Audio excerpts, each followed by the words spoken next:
Hello, hello. Magandang umaga po sa inyong lahat. Eto po si Annie Sipcon at welcome to my vlog. Ayan. So ngayon po ay pag-usapan natin si Boy 10K, no? Si Alan Peter Cayetano. At ito po ay umattend kahapon sa anniversary ng JIL, Jesus is Lord. At doon po ay nag-speech siya. Ah, Yun ay parang nagparinig siya sa gobyerno na siyempre yung tungkol sa issue, malaking-malaking issue ngayon na corruption, no? Pakinggan natin ang mga pahayag ni Alan Peter Cayetano, Senator Alan Peter Cayetano, no? Ito. At kung ano nga ba yung mga pinagsasabi niya doon sa ang laki ng crowd ng tao kahapon sa JIL anniversary. Magandang hapon po sa inyong lahat. Napakinggan niyo po ba yung message ng Ayan siya. Senado? Did you listen po to the words nung binabasa ko?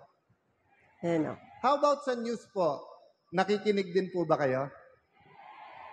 So kung medyo pauulit ko sa inyo yung binasa ko sa resolusyon, may mga mauulit po kayo, di ba?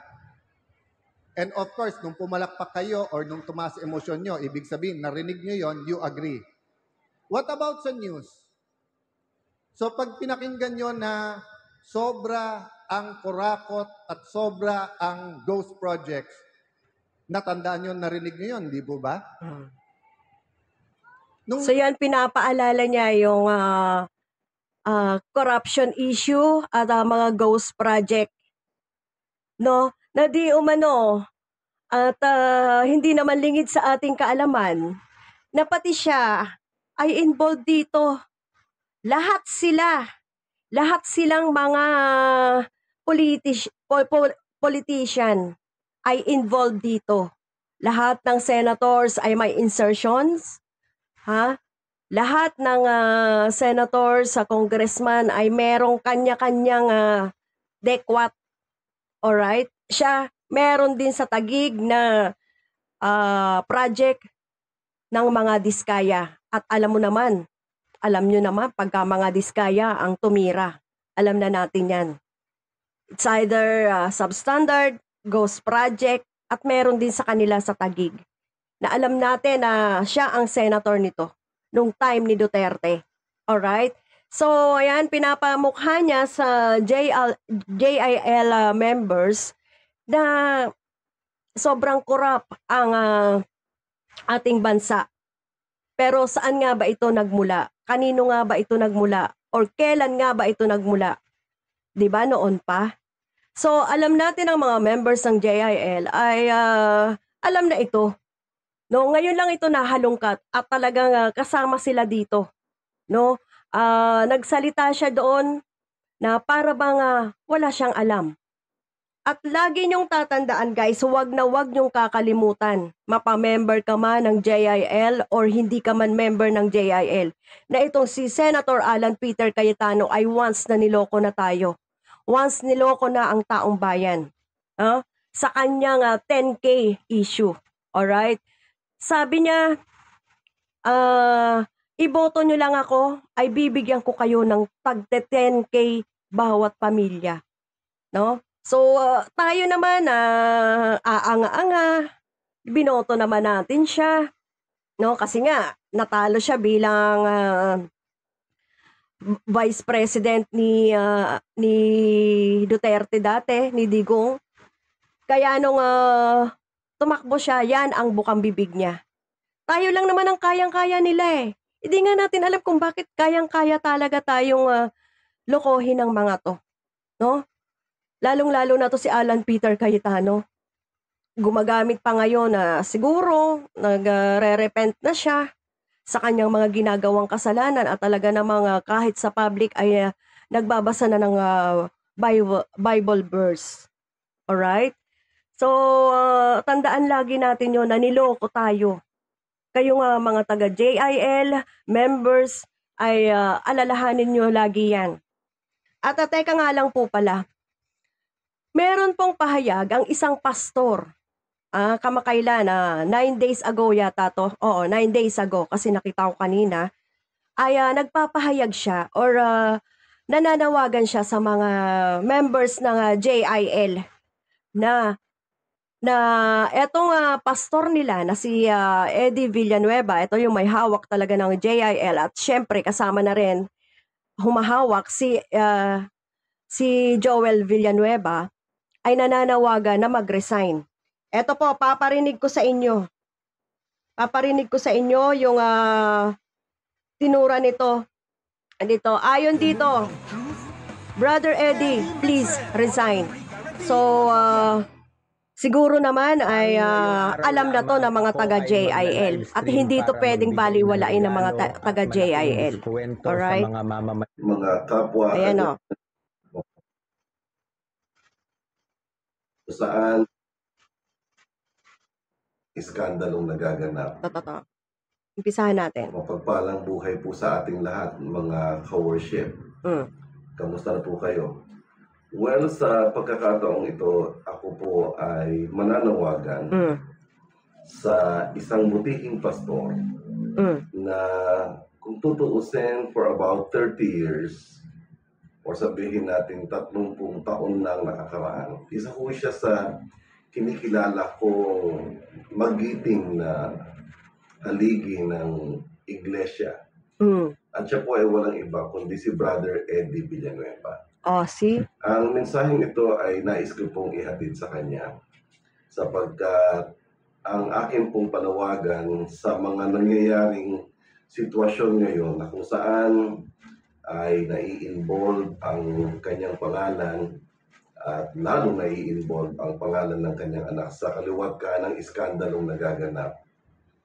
Ako po ay nananawagan, Pastor, kung inyo pong mamarapatin, hinihiling ko po na magbitaw po kayo sa inyong tungkulin pagdating po sa politika, pagdating po sa mundo ng or sa larangan po ng politika. Kayo pong mag-ama, ikaw po bilang kinatawan ng SIBAC Party List, at ang inyo pong anak na isa pong senador sa atin pong kasalukuyang 20th Congress. See? Nasabi ko po yan dito kasi napanood ko to eh. Pinagbibitaw siya bilang politician. Sila ang dalawa ng kanyang anak, si Brother Eddie Villanueva at si Joel Villanueva. Kasi, marami ng ugong-ugong. Marami ng usok ang nakikita, naaamoy natin sa dalawa.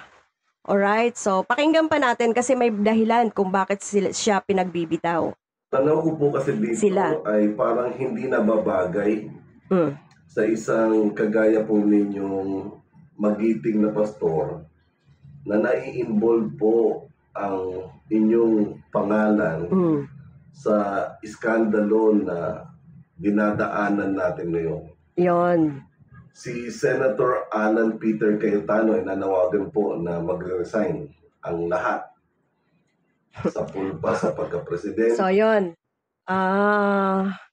Inugnay niya ito sa panawagan ni Senator 10K, Boy 10K, na mag-resign nga lahat ng, ang tawag dito, ng mga nakaupong politician, right? Mga nanunungkulan sa gobyerno. So, siya, nananawagan din na talagang mag-resign na dahil nga nai-involve sila sa corruption. Okay? Kasi ngayon po ay nasa hot seat si Bongo. Eventually, mapupunta na rin po ito kala Senator Eddie Villanueva. Senator Joel Villanueva. At ang alam ko, si Senator Joel Villanueva ay naka-freeze na ang kanilang mga bank accounts. At ang pagkakaalam ko rin ay meron na silang warrant. Kaya apektado po ang kanilang samahan, no? Napakarami talaga. Imaginein mo, napakarami pala nitong members, no? Ngayon ko lang napagtanto na napakaraming members pala ng JIL. No, once din ako rin ay medyo dumalaw din dyan sa mga members niyan or sa mga pagpupulong niyan. Doming, Ayan oh, dami oh. magandang hapon po sa inyong lahat. Napakinggan niyo po ba yung message ng Senado? Pinakinggan niyo na sobra ang kurakot at sobra ang ghost projects. Natandaan niyo, narinig niyo yun, di po ba? Nung narinig niyo po ba yon at narinig niyo ng ikulong ang mga kurakot, do you agree? Ayan ang dami oh. Isauli ang pera. You Napakarami also agree, ng di po ba?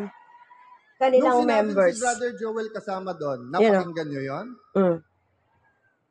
Mahina yung yes. Ako tingin ko napakinggan niyo yun. Napakinggan niyo yon? Nag-agree ba kayo na kasama siya doon? No daw, no. How about yung salita ng Diyos po ba? Napakinggan niyo po ba? So yun po ang message. Yun ang ano. Ang take ko dito ay inilalagay ni Alan Peter Cayetano sa mga utak ng member ng JIL, pati si Senator Joel Villanueva ay nilalagay ang sa utak ng mga members ng JIL na hindi sila sangkot, na wala silang kinalaman dito. Okay? So kung ikaw ay members ng JIL, kayo po ay mag-analyze, kayo po ay mag-research. Alright? At kayo po ay laging mag-update, no? Lagi po kayong nakatuon sa balita. At minsan po ay maniwala naman kayo. Wag po puro panatiko. Minsan po ay maniwala naman kayo dahil wala namang masama sa paniniwala. Alright? Alam naman natin na ang bawat relihiyon ay talagang merong ang tawag dito, purpose kung bakit sila nagtayo ng relihiyon. Napakarami pong relihiyon sa ating bansa. Pero alam natin kung ano ang purpose nito. Huwag po tayong maging sarado ang utak. Okay? In short, huwag po tayong tatanga-tanga na tayo po ay sa isang relihiyon at kung hindi na maganda yung tinatakbo ng relihiyon at kung yung mga namumuno ay ganyan na meron ng mga issue, mag-research po tayo at magnilay-nilay po tayo. Mag-isip at huwag basta-basta maniwala at kung talagang totoo ito, tingnan pa rin natin. Tayo mismo ang makakadiscover niyan kung talagang totoong may kasalanan sila. Huwag basta-bastang maniniwala na huwag isasarado ang isip. No, wag maniniwala na ay wala tong kasalanan. Oo, alam ko wala tong kasalanan. Sa tinagal-tagal po at nakikita mo yung kanilang kabuhayan, kung saan ito na kukuha yung mga kayamanan nila, yan po ang inyong tuklasin. Hindi po yung hayaan nyo na lang po yung mga namumuno sa inyo. At gayon din po kami dito sa bansa, lalo na ngayong naisiwalat na ang korupsyon, nabuklat na ang korupsyon, at naiimbisigahan na ito. Lalo po kaming nagiging agresibo sa paghahalongkat kung ano yung totoo. Alright? So, yan lang po ang mga masasabi ko rito kay Alan Peter Cayetano na nagsalita dyan sa JIL at talaga namang parang isinisiksik niya na wala silang kasalanan. Okay? Meron pa nga itong sinabing masama dito pero hindi ko na may sinabing demonyo. Kayo na lang po, ito po ay open, naka-public po ito, yung anniversary ng JIL. Kayo na lang po ang magtuloy ng kung ano yung sinasabi ng senator na to, pati si Senate. So hindi ko na po papahabain ang video na to. Yun lang po ang mapapaalala ko sa inyo. Si Alan Peter Cayetano ay isang budol sa kanyang 10K na ibibigay sa bawat pamilya. Budol. Yun lang po ang dapat isiksik natin sa ating mga isip na dapat hindi na ito maging senator sa susunod. Maraming salamat po sa panonood. Ito po si Annie Sipcon uli at magandang araw po sa inyong lahat. God bless po.